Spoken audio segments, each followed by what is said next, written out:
বাদে রেখে বসেন, আসেন রকি খান বসেন।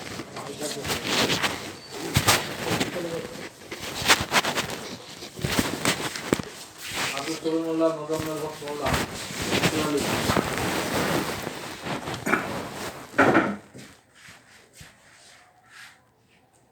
আপনাদের কাছে আমরা যতটুকু জিজ্ঞেস করবো, যার কাছে জিজ্ঞেস করবো, যে কোনো দুই পক্ষ থেকে যে কোনো একজন কথা বলবেন।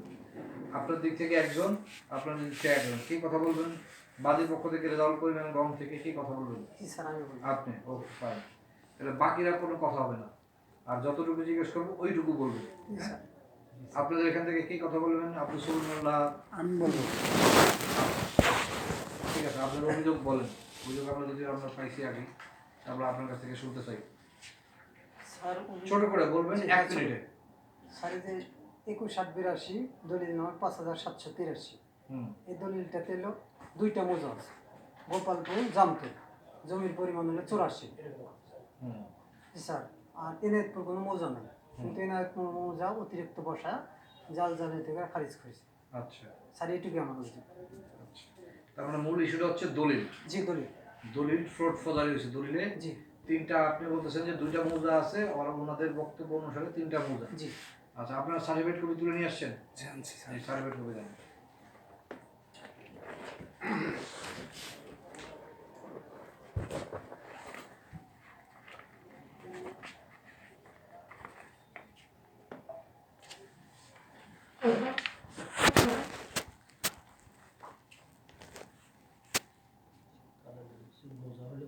গোপালপুর 2 দাগে 35% মূল্য, যে হ্যাঁ, ক তফসিলে থানা বেলকুচি মৌজা বেলপুর খান জামতল। এর দাগ একটা স্যার, এক বন্ধে 49 আর 35 মোট মানে 84 হয় স্যার। এই যে মোট জমি 84 হয়। এটা 2 মৌজা, লাটা মৌজা, এর মৌজা। আচ্ছা, এখানে এই দলিলের জমির পরিমাণ কত ছিল? এই ধরনের 105 আছে স্যার। 105। জি স্যার। এইটা সার্টিফিকেট কপি হলো আপনার এইটা? জি, আমার মার দলিল। তো এখানে তো জমির পরিমাণ আছে 105, আর এখানে আছে 84। তাহলে আপনার এই দলিলের সাথে এই দলিল মিলতেছে না স্যার। এই দলিল তো এই যে 5783 একই দলিল। হ্যাঁ, 21/4/2082। এই 21/8/2082, 21/8/2082। তাহলে আপনার এই দলিলের সাথে এই দলিল মিলছে না, আপনার সার্টিফিকেট মিলছে না। স্যার, এই যে আমি ওই এক মৌজা এনে আমি যা এইটার ব্যাখ্যা কি আপনার কাছে? আপনি তো এই দলিলটারই একটা সার্টিফিকেট কপি তুলে নিয়েছেন। মনে করেন যে মেট্রিক পরীক্ষা আপনি দিয়েছিলেন 2000 সালে। আচ্ছা আচ্ছা। তখন যে সার্টিফিকেট পাইছেন সেই সার্টিফিকেটটা আপনার কাছে কোনো কারণে নাই। আপনি যে বোর্ডে আবেদন করছেন, বোর্ড আপনার একটা সার্টিফিকেট, আবার একটা সার্টিফিকেট দিচ্ছে। এখন আপনার আগের সার্টিফিকেটে আপনি দেখাচ্ছেন ফটোকপিতে যে আপনি পাইছেন ধরেন 1000-এর মধ্যে 700, কিন্তু এখানে দেখা যাচ্ছে যে 1000-এর মধ্যে আপনি পাইছেন 650। তাহলে ওইখানে যা আছে এখানে তাই থাকার কথা ছিল, যেহেতু ওইটারই ডুপ্লিকেট, এইটা অনুলিপি, পরে আসবেন। তাইলে এইখানে তো এই 105 3 দাগ, আর এখানে তো 84 2 দাগ, আরেক দাগ 84 থেকে 105, মানে আর 21 কোথায়? স্যার, ওইটার কারণেই তো মামলা করছি আমি, বুঝছেন? ওই দাগটা নাই অনুসারে আমার মার মহারণার থেকে সম্পত্তি দিছে। এটা না না বাবা, আমার কথা পরিষ্কার। আপনি মামলা করছেন কি করছেন সেটা আমি পরে বুঝবো। আপনার এই যে সার্টিফিকেট কপি আর এই দলিলের মধ্যে থেকেই তো আপনার 21 শতক জায়গার সংখ্যক ঘাটতি এবং একটা দাগ, পুরো একটা মৌজা নাই, এক মৌজা নাই। তাহলে আপনি ওই মৌজার ওই দাগের জমি আপনি খান কিভাবে? ওই যে লিখিত ভূমির উপরে কর্কেট ট্রেনের দোতলা করে, দাগ মোজা নাই বলেই আমি বলতেছি। তো আপনার এই যে দাগ বাদ করছে, মনে করেন যে আপনার এই দলিলটাই যে আপনি দিয়েছেন, এই দলিল অনুসারে এইটা ফ্রড দলিল, জাল দলিল। আপনি এখন বলবেন যে না এটা আমার জাল না, তাহলে আপনাকে কি করতে হবে? আদালতে এটা জাল না, এটা প্রুফ করার জন্য আপনি মামলা করবেন। মামলা করার পর রায় হওয়ার পরে আপনি ওই বাকি যে 84 বা তৃতীয় যে মৌজা আছে সেই মৌজার জমি খাইতে পারবেন। এর এক পর্যন্ত আপনি ওই মৌজাতে খাইতে পারবেন না, খাইতে পারবেন না। সহজ হিসাব। বুঝেছেন কিনা কথা? ঠিক আছে। আমার কথা হলো, আমি আপনাদের তো এর আগে দেখিও না, চিনিও না, জানিও না। আমি বুঝি যেটা আমার কাগজে কলমে বলে এটাই আমার হিসাব। আপনি বলতেছেন যে এখানে মনে করেন যে এই এই যে সার্টিফিকেট কপি তুলে নিয়ে আসছেন, এই সার্টিফিকেট কপি অনুসারে আপনি ওই তৃতীয় মৌজার যে 21 শতক যে জায়গা, এই 21 শতক জায়গার আপনি হকদার না। বুঝতে পারছি? তাহলে যদি আপনি হকদার হইতে চান কোর্টে মামলা করবেন, মামলা করে যখন রায় পাবেন তারপরে যাবেন, তার আগে না। এরপরে আপনার কোনো আর কোনো কথা আছে? না স্যার, আর কি কথা আছে? মামলা করছিল না, মামলা করতে মামলা যদি করে থাকেন, মামলার রায় হওয়ার পরে মামলার রায় আপনার পক্ষে যেতে পারে, বিপক্ষে যেতে পারে। মামলার রায় যে পাবে সে ওই 21 শতকে যাবে। যাই হোক স্যার, আমরা রায় আমি মামলা করছিলাম, জজ কোর্টের থেকে আমাকে রায় দিছে, এই অনুসারে খাজনা খারিজ করছি এবং আমার মার দলিলে যে এনায়তপুর মৌজা নাই, আপনি এটাও কি আমি এই দরখাস্ত দলিলের করছিলাম। এগেইনস্টে 57 এগেইনস্টে মামলা করছেন? এই- আমার ওই নথির ভিতরে আছে স্যার। না, এই যে আমি যা জিজ্ঞেস করি নথির মধ্যে তো আপনি এই যে 57-83 এখানে তো আছে 2 দাগ 84 শতক, তাহলে বাকি আছে তৃতীয় মৌজা এবং 21 শতক জায়গা। ওইটার বিরুদ্ধে মামলা করে কি আপনার পক্ষে রায় আসছে? যে রায় কপি দেন। বুঝলেন? কিন্তু এই 57-83 দলিলের এগেইনস্টে কিন্তু অন্য অন্য কোনো রায় আমাকে দাখিল হবে না। আমি মামলা করে ওই এনায়তপুর মৌজা নাই মিলেই ওইটার পুরো আমি সরকারের কাছে আবেদন করছিলাম, আমি মামলা করছি যে আমাকে ডাক্তার দেওয়া হোক। সেই রায় কি আপনি দেওয়া হওয়ার আপনাকে দেওয়ার জন্য আদেশ দিয়েছে? যে স্যার, আদেশ দেওয়ার পর আদেশ কারেকশন হয়েছে? হ্যাঁ স্যার কথা আপিল করে দিচ্ছে, আপনি হয়তো আপনি না, যে বিবাদী হচ্ছিল, আমি বাড়িতে আদেশ করেছি। রায়টা হয়েছে।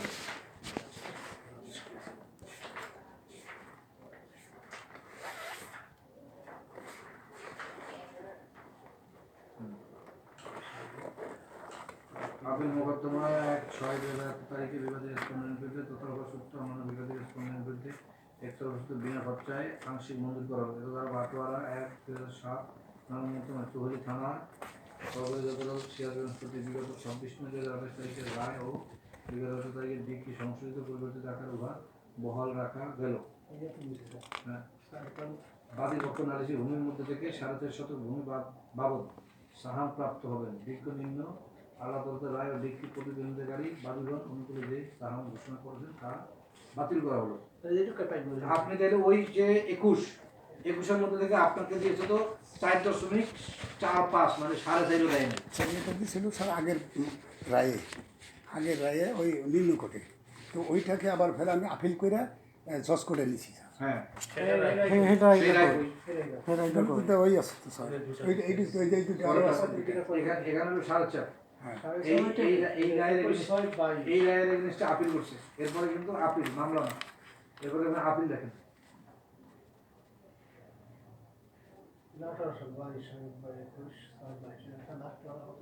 21/22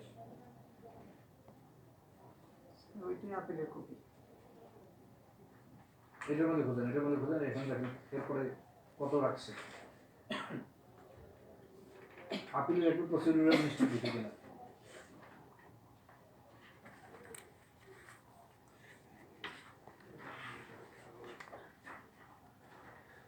মোহাম্মদ জুলহাস মোল্লা, পিতা মিস্টার ফজল আলী মোল্লা, আর মোল্লা সবার নাম তালিকা দিয়েছে 18, 21, 25, 26, না না না এইটা না, বাবদ সাহান প্রাপ্ত নিম্ন আদালতের রায় ও ডিগ্রি প্রতিদ্বন্দ্বিতাকারী বিবাদীগণ অনুকূলে যে সাম ঘোষণা করা হয়েছে তা বাতিল করা হলো। আপনার তো এই সাহায্যে আমার তো বাতিলও করছে। স্যার ওই হসপস হয়েছিল স্যার। না না, হসপিটাল না, আপনার কথা আমার কথা বলেন। আপনার এইখানে একবার অঙ্কের মতো বুঝাই দেবো, আমি এটা খুব ক্লিয়ার বুঝাই। এখানে অনুসারে 3 দাগের মধ্যে 2 দাগ ছিল, 1 দাগ ছিল না। একেবারে 3 মৌজার মধ্যে 2 মৌজা ছিল, 1 মৌজা ছিল না। সেই মৌজায় কিন্তু ছিল 21। আপনি যখন মামলা করছেন, এই মামলাতে আপনাকে 4.5 দিয়েছিল, 4.5 চেয়ে কম, 4.4 দিয়েছিল। পরে আপিল করছেন এইটার এগেনস্টে, যাতে আমি 4.5 নিয়ে 21ই পাবো। সেই আপিলে গিয়ে ওই 4.5 মানে 4.45 আবার বাতিল করছে। এই যে পরিষ্কার এখানে লিখে দিয়েছে, আমি পড়ে শোনাই। নালিশি ভূমির মধ্যে 4.45 শতক ভূমি বাবদ সাম প্রাপ্ত হবেন বিজ্ঞ নিম্ন আদালতের রায় ও ডিক্রি প্রতিদ্বন্দ্বিতাকারী বিবাদীগণের অনুকূলে যে সাম ঘোষণা করেছেন তা বাতিল করা হলো। তাইলে আপনি 4.5 নিয়ে যে পাইছিলেন, 4.5টার ওই রায়টা বাতিল করছে। রায় বাতিল করার পরে কিন্তু আপনাকে 21 আর দেয় নাই। বুঝেন কথা? আপনি 21 পাওয়ার জন্য আবেদন করছেন, 4.5 আপনি নেবেন না, ধরেন মনে করেন 4.45 আপনি নেবেন না, আপনি 21 পাওয়ার জন্য আবেদন করছেন। ওই এই আপিলে কি করছে, ওই 4.5 যে আপনাদের দিছিল ওই রায়টা বাতিল করছে, কিন্তু নতুন করে আপনাদের 21 দিবে এই কথা এখানে তো বলে নাই। খালি 10 কোটি থেকে কি ওই 4.5 এটা তাও তো 4.5 না, আপনি বুঝেন, আমি একটা আপনার বলে, আপনার ভালো করতে গিয়ে এখন একদিকে ক্ষতি হয়েছে। ধরেন 21-এর মধ্যে আপনাকে 4.45 দিছিল, কিন্তু ওই রায় আপনি মানেন নাই, করছে কি পরে ওই 4.5 যে দিছিল ওই রায় বাতিল করছে, বাতিল করে আপনার 21 দিবে, সেই কথাটা এই রায় লেখে নাই, সেই কথা এই রায় লেখে না। আপনি নিজে পড়েন, বাংলা আছে, না স্যার আমি কি করবো? আমি পড়ে শুনেছি আপনাদের, বুঝতে পারছেন? ওই রায়টা বাতিল করছে, 4.5 জন দিছিল, 4.45 জন দিছিল 21-এর মধ্যে থেকে, সেটা বাতিল করছে, কিন্তু বাতিল করে লিখবে যে না এখানে 4.5 বাতিল করে ওনাকে 21 দেওয়া হোক, ওই কথা আর লেখে নাই। কারণ উনি যেই 4.45 পাইছিল ওই 4.45ও ফেরত গেছে। উনি ভালো করতে গিয়ে ওনার আরো ক্ষতি হয়েছে। আরেকটা লাইন যদি লেখা দিত, বা অন্য যদি ওই আদালতে, আমরা তো আদালতের রায়ের বাইরে দেখতে পাবো না, ওইখানে যদি লেখা দিত যে এই 4.45 যে রায় হয়েছিল সেই রায় বাতিল করা হলো এবং তাকে তার দাবিকৃত অমুক মৌজার 21 শতকেই দেওয়া হোক, তাইলে কিন্তু উনি এই 21 পাইতো। মীমাংসা দেয়নি করতে। না না, ওইটা ওই রায় বাতিল করছে, উনি আপিল করছিল তো ওই রায় মানে না, শুধুমাত্র এই রায় মানে না দেখে রায়টুকু বাতিল করছে, কিন্তু নতুন করে ওনাকে কিন্তু দেয় নাই। কাগজ এখানে রায় পুরাটা কাগজ সবগুলো আছে এখানে কাগজ। এই তো এই মূল কাজটা কাগজ, এই কাজটা কাগজটা অন্যজনের হাতে পড়ছিল, বুঝছেন? বাবারে অন্যজনের হাতে পড়ুক আর অন্যজনের হাতে না পারুক, এই যে একই তো ওই বাবারে। ঠিক আছে, হয়তো আমাদের ধারণা হতে পারে যে একটা পাতা নাও মিশিং থাকতে পারে। আব্দুর রহমান তার স্ত্রীকে দিছিল, স্ত্রী দেখে নাকি মারা গেছে, স্ত্রীর অংশটা হয়তো পাবো, এই জন্য রায় দিছিল। না না, আমি আপনাদের ঘটনা বলি, ওনার আপিল ঠিক আছে, তার কোর্টেরও ভুল বুঝাবুঝি নাই, উনি এই রায়টা বাতিল করার জন্য আবেদন করছে। জি স্যার। ওনার, আমি নিশ্চিত ওনার আর্জি খুঁজেন, ওনার আর্জি খুঁজে দেখা যাবে যে ওনার আর্জিতে এই রায় বাতিল করার জন্য বলা হয়েছে, কিন্তু এই রায় বাতিল এবং পাশাপাশি 21 শতক দেওয়ার জন্য ওনার আর্জিতে বলা নাই। দেওয়ার জন্য বলা থাকলে তখন আদালত ওইটা মূল্যায়ন করে দেখতো যে উনি 21 পায় কিনা। উনি খালি এই যে রায়টা হয়েছে, এই যে 21 দেওয়ার 4.5 দেওয়ার যে রায় হয়েছে, এই রায় বাতিল করার জন্য আপনার উকিল সাহেব এই রায় বাতিল করার জন্য আর্জি মানে হলো আবেদন, আবেদনে এই রায় বাতিল করার জন্য আবেদন করছে, কিন্তু একই সাথে সাথে যে আপনার 21-এর পক্ষে যে পাওয়ার জন্য এইটার আপিলের আর্জিতে বলে নাই সেটা। আমি তো 8 বছর কোর্ট করে এসেছি, এখন তো চাকরি 15-16 বছর চলে, 8 বছর তো কোর্টে বসছি। তো আমাদের লোকে আপনারা চাইবেন যেটা ওইটুকুই আমি দেখবো, এর বাইরে অন্য কিছু আমরা দেখি না। আর যেটা রায় দেখেন ওনার উকিল সাহেব ওই ভুলটা করছে যে উনি এই রায় বাতিল চাইছে, কিন্তু সাথে সাথে ওই 21 যে চাইবো ওই 21 চায় না, না চাওয়ার কারণে এই রায় বাতিল করছে, এই রায় দিয়া, কিন্তু এইখানে আর ওই 21-এর কথা বলে যায় না। আমার ওই ধারণা থেকে বলছি, যেহেতু আমিও তো কোর্টে বসছি, ঠিক আছে, আমিও তো কোর্ট করছি, আমরা তো লোয়ার কোর্ট করছি, সেই ক্ষেত্রে ওনার উকিল সাহেব এই 4.5 নিবে না দেখা এই রায় বাতিল করছে যে না আমি 4.5 নিব না, এই কোর্ট যে চাইবো এটা চাই ওইটা চাই না আমার ধারণা, কারণ চাইলে এই 21-এর বিষয়ে এখানে বিচারক থাকতো, এখানে কিছু না কিছু লিখতো। এখন বাবা ধরেন আপনি 21 না 41 পাবেন, কিন্তু আমি তো কাগজ কলমের বাইরে যেতে পারবো না। আমার হিসাবে কাগজ কলমে এই 21-ই এখন হচ্ছে গিয়া আপনি ভোগ করতে পারবেন না। আপনি যদি আবার মামলা করে আপনার পক্ষে রায় আনতে পারেন ভালো কথা, আবার আমরা দিব, কোনো আপত্তি নেই, কিন্তু এখন আপনি এই 21-এ যেতে পারবেন না। এই যে তৃতীয় যে মৌজা, ওই মৌজার যে 21 আপনি শুধুমাত্র ওই 84-তেই থাকবেন, কিন্তু 105 পুরা ভোগ করবেন না। আমরা অন্য দূর দূরান্ত থেকে আসছি, কেউ আপনার আমার শত্রু না, কেউ আমার আপন না। না ঠিক আছে। কারোর সাথে আজকে দেখা হয়েছে, আর জীবনে দেখা নাও হতে পারে। আর দেখা হলে যেন হাসি মুখটা থাকে। আমি আপনাকে মুরব্বী মানুষ, বাবার সমতুল্য বুঝাই দিচ্ছি, কিন্তু এটা যদি কারো বুঝতে হয় স্পষ্ট থাকে আমাকে বলতে পারে। আচ্ছা, আরেকটা বিষয় বলা যাবে কি, জি বলেন। এই আমরা যে জমিটার করছি, এই একই দাগে থেকে যেখানে বললেন যে আমাদের মোজা নাই, ওই মোজা থেকে ওই জমি অন্যজনকে আবার দিল কেমন থেকে? এইটা কাগজটা ওনাদের নিয়ে এসে আজকে ওনারা দেখানোর জন্য। না, ওই মৌজা থেকে দিচ্ছে বা অন্য মৌজা থেকে দিচ্ছে না, আমি বুঝবো যে আমার কাছে যেটা নিয়ে আপনার আর্গুমেন্টে আসছেন। ধরেন আমি ওইগুলোকে আপনার পেট ব্যথা ঠিক করার ডাক্তার, আপনি এখন পেট ব্যথা নিয়ে যত কথা বলবেন আমি দেখবো। এখন মাথা ব্যথা নিয়ে, ব্যথা ঠিকই কিন্তু এটা কিন্তু পেটে না, মাথায়, ওইটা নিয়ে আমি কথা বলতে পারবো না।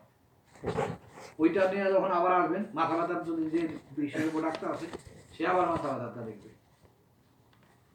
এই এনআইপুরে গত পরশু দিন আমি হাসপাতালে গেছি, আমার 2-3 ধরনের সমস্যা। তো এক ডাক্তারের কাছেই সব সমস্যা আমি বলতেছি, তো উনি বলার পর ওনার যতটুকু বললো যে আপনার এই বিষয়টুকু উনি এক্সপার্ট, ওনার কাছে জানেন। 3 ডাক্তারের কাছে আমার দেখা লাগছে, একই হাসপাতাল, একই জায়গায় সব কিছু, একই ব্যক্তি আমার, কিন্তু ওই 3 জায়গায় আমার ফিরাও লাগছে, দেখা যাচ্ছে। তো যাই হোক, আপনাকে আমি বুঝাই দিলাম, আপনারা নিজেরা পাড়া প্রতিবেশী, আত্মীয় স্বজন, পাড়া প্রতিবেশী না, একবারই ভিতরে স্যার। একবারের ভিতরে হ্যাঁ, মাটিতে মারা গেলে কয় হাত জায়গা নিয়ে যাবেন? এখন কথা হচ্ছে আমি একটু বলি, এরপর শুনবেন, বলেন। এরপর আপনার কথা বলবেন। এই দুনিয়াতে যে যত ক্ষমতাশালী থাকুক, পৃথিবীর 2-1 ব্যক্তি ছাড়া 4 প্রজন্মের পরে কারো নাম থাকে না। আমি তো এখান থেকে অফিস করার পরে চেষ্টা করি একটু, মনে করেন, কোরআন হাদিস করতে, তর্জমা করতে, একটু নিজের জীবন অনুধাবন করতে। ধরেন শেরে বাংলাকে ফজলুল হক, মাওলানাকে ভাষা, মনে করেন যে আব্দুল হামিদ খান ভাসানী, ওই বঙ্গবন্ধু, জিয়াউর রহমান, অথবা মনে করেন এরকম 2-4 ব্যক্তি বাঙালি, রবীন্দ্রনাথ, নজরুল ইসলাম, ঠিক আছে। এর বাইরে গত 200 বছরে কোনো একজন বাঙালির নাম, বিখ্যাত বাঙালির নাম আপনার মনে আছে মাথায় হঠাৎ করে আসে? আসে। আপনি, আপনার ছেলে মেয়ে, আপনার নাতি, আমরা এক প্রজন্মকে ধরি 25 বছর। আর আপনার নাতি আপনার দাদার নাম কি জানে? বাবার নাম? এটা ওদেরকে বললে সে ওরা জানবে, তাছাড়া পারবে না। আমি বলছি 4 প্রজন্মর বেশি মনে থাকে না। মনে থাকে না। আমি আমার দাদার নাম জানি, আমি দাদার বাবার নাম জানি না। আমার সন্তান আমার নাম জানবে, আমার বাবার নাম জানবে। এরপরে আমার বাবার যে বাবা ছিল, আমার যে দাদা ছিল, তার নাম কিন্তু আমার সন্তান জানবে না। তার মানে এই যে আপনার আমার পৃথিবীতে যত সম্পদ, যত বড়াই, যত কিছু করি, এই দেখেন আজকে নির্বাচন, কত ক্ষমতাশালী লোকজন আসছিল, যেই আমার দেখছে দরজায়, সব ওই বাজারে ওই কোনো খবরদার এদিকে যেন না আগায়। আমার কাছে সারা পৃথিবীর যত ওজন, তার চাইতে বড় একটা ওজনের একটা শব্দ আছে, সেটা হচ্ছে ইনসাফ। আমাকে আল্লাহর উপরে সর্বশ্রেষ্ঠ বিচারক, আল্লাহ তো সর্বশ্রেষ্ঠ বিচারক, আমাদেরকে সৃষ্টি করছে, দুনিয়ায় তার প্রতিনিধি হিসেবে আমাকে ছোট্ট একটু বিচার করার দায়িত্ব দিয়েছে, ক্ষমতা না, দায়িত্ব দিয়েছে। এই বিচার করার পরে যখনই আমি মনে করেন নামাজে দাঁড়াই, আল্লাহর কাছে যে বলে, আল্লাহ যদি কোনো কারণে আমার অজান্তে, আমার তথ্য না জানার কারণে কোনো ভুল সিদ্ধান্ত, আমাকে মাফ করে দেবো। কারণ অন্য কেউ ভুল করলে মাফ ছেড়ে মাফ করবেন, কিন্তু আল্লাহর প্রতিনিধি হিসাবে আমি যদি বিচার করি, এই বিচারে আমি যদি ভুল করে দিলে অন্য মাফ হইলে আমার মাফ হবে না।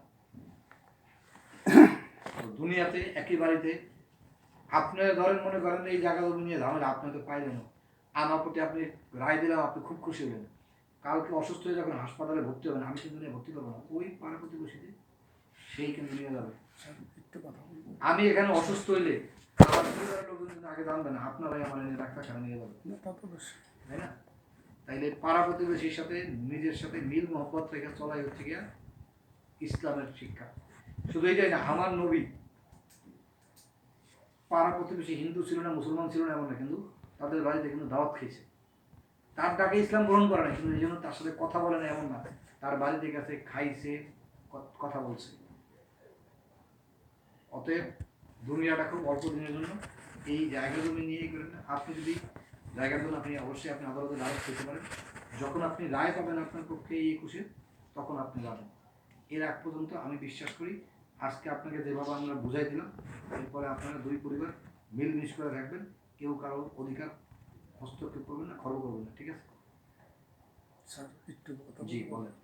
মানে ওই জায়গাটা আমার বাবা আমার মাকে দিছে, আমরা সেই 68 সনে থেকে ওখানে আমরা বসবাস করতেছি। ঠিক আছে, করতে চাই। ঠিক আছে, ওইখানে ছিলাম, কিন্তু ওই আমার মার দলিল আমি ছিলাম না। আমার মার দলিলটা আমার কাকা সারা কথা নিচে নেওয়ার পরই সেই দলিলটা এখন এই অবস্থা। যখন এই অবস্থা দেখলাম তখন আমি বললাম যে আমার বাপ চাচা বাটোয়ারা করে একটা খাইয়ে গেছে।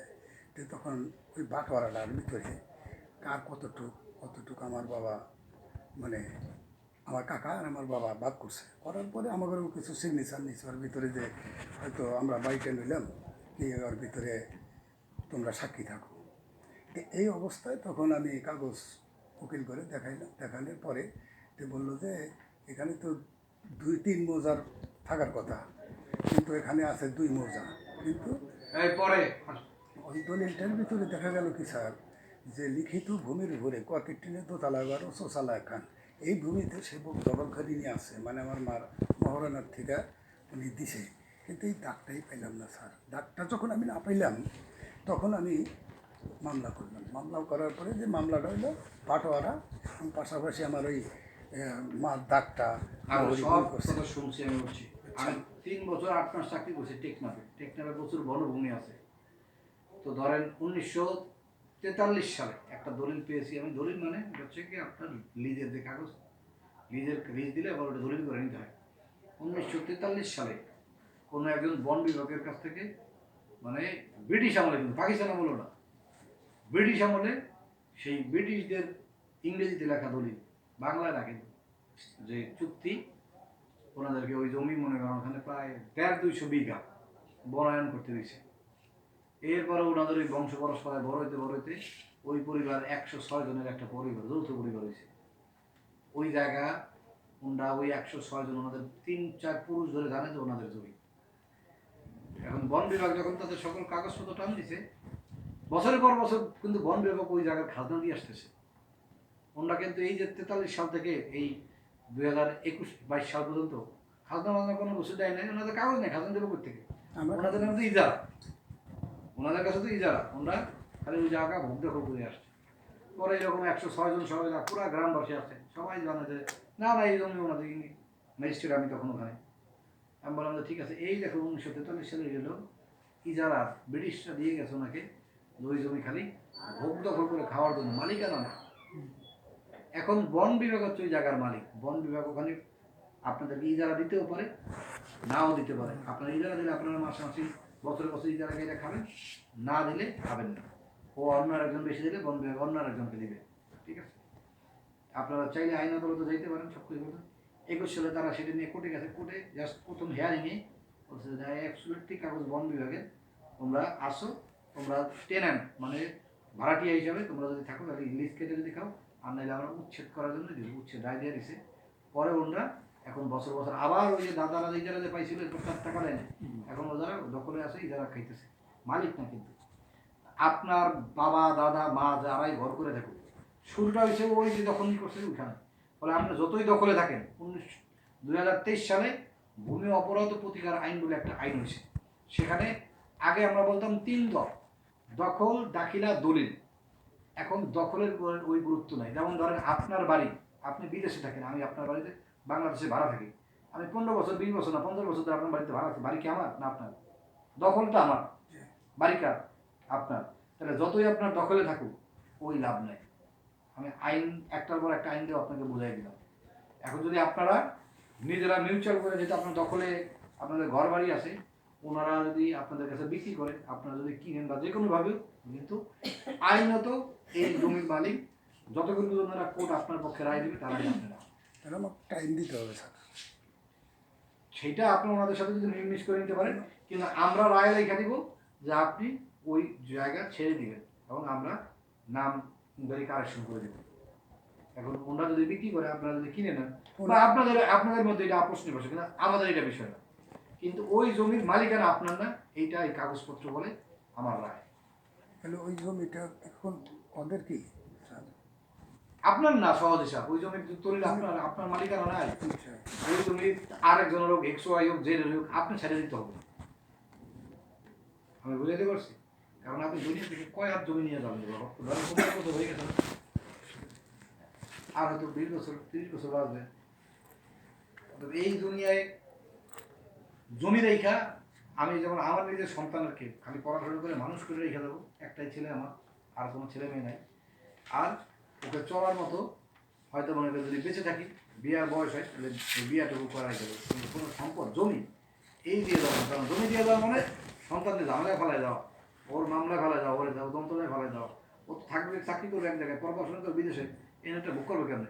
বরং ওরে ক্যাশ টাকা দিলে ওই ক্যাশ টাকা দিয়ে ও যে কোনো সময় যে কোনো প্রয়োজন লাগবে করতে পারবে।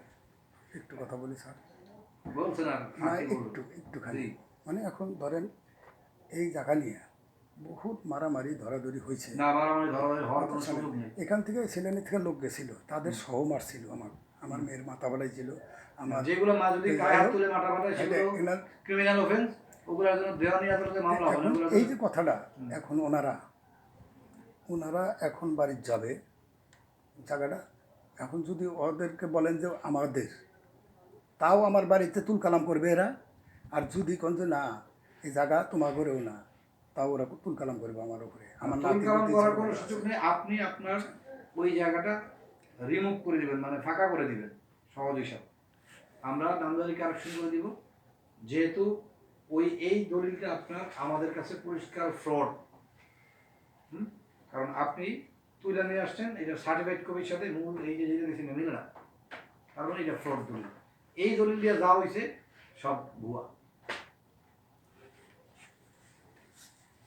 এখন আপনি এই যে আপনার এই যে 57-83 দলিল, এই দলিল এগেইনস্টে আপনি মামলা করতে পারেন। মামলা করে যখন আপনার রায় আসবে, হয়তো মনে করেন ওই 21 না, পুরো 105-ই আপনার পক্ষে আসতে পারে, তখন আমরা সরে যাবে। বুঝতে পারছি? আদালতের উপর আমার এখতিয়ার নেই, কারণ আমরা লোয়ার কোর্ট, ওরা হাইকোর্ট, ওরা আমাদের উচ্চ আদালত। ওরা যেই সিদ্ধান্ত দেবে সেটাই আমাদের মানতে হবে, এর বাইরে কোনো কিছু করানো নেই। ঠিক আছে, ভালো থাকবেন বাবা। তাহলে রায়টাও ভালো করে লিখে আমাদের ড্রাফট দেখান।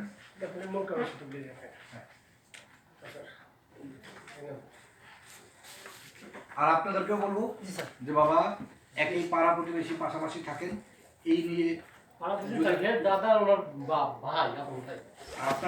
ওনার বাবা আপন ভাই, জানেন আপনি ভাইটা। একটা কথা বলি স্যার, সর্বশেষ যদি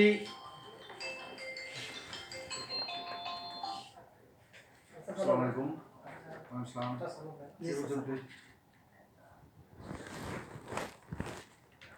জি বলেন। জি ভালো।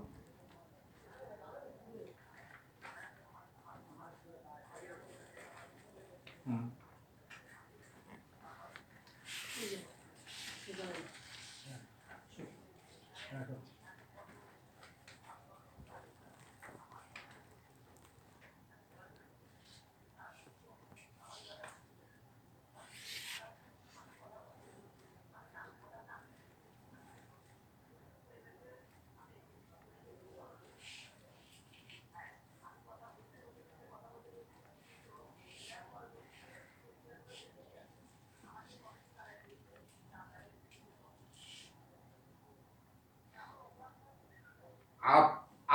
আপনাকে যে ডিউটিতে রাখতেই হবে আইনে কোথাও বলা আছে, কেন্দ্র সচিব তার প্রয়োজন মতো কলেজের শিক্ষা প্রতিষ্ঠানের পরীক্ষার ক্ষেত্রে ইনভিজিলেটর নিয়োগ করবে। তো এখানে আপনাকে রাখতে হবে, কোন আইনে বলা আছে আপনাকে রাখতে হবে?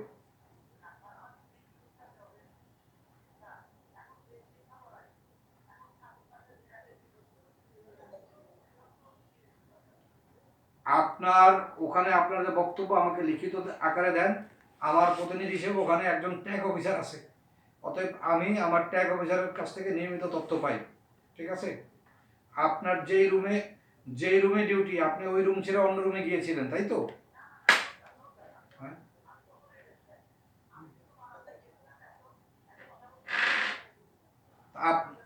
আপনি বারান্দায় কেন যাবেন?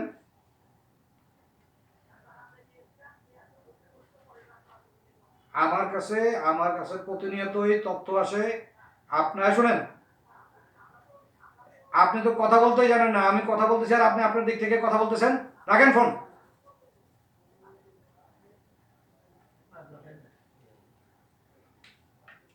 আমি শিক্ষক আচ্ছা, ঠিক আছে তাহলে আপনি সুন্দর করে গুছিয়ে ড্রাফটটা করেন, আমাকে ড্রাফটটা দিন। স্যার একটা কথা, 2 মিনিট না, লম্বা কোনো কথা বলা স্যার যাবে না। 1 মিনিট সময় দিন। জি, স্যার এই জমি 2015 সালে আবার খারিজ করে দিয়েছিল, নামজারি করে নিয়েছিল একই নামে, কিন্তু 15 সালে আদেশের কপি ওদেরকে বাতিল করছি। তারপরে আবার নতুন বাবারে আমি তো নোটিশ রায় দিয়ে পাইলে- দিয়েছি, আবার কথা কিসে? উঠেই তো পাই আপনার তো ফালতুটাই করলো, আপনার এত কথা বলেন কেন? আমি বাস্তব উদাহরণ দিয়ে, আল্লাহর দিনের উদাহরণ দিয়ে সবকিছু দিয়ে বুঝাই দিলাম, এরপর আবার এত কথা বলতে হবে কেন? স্যার তাহলে আসতে পারি? জি বাবা। আসসালামু আলাইকুম। আসসালামু আলাইকুম। ভালো থাকবেন।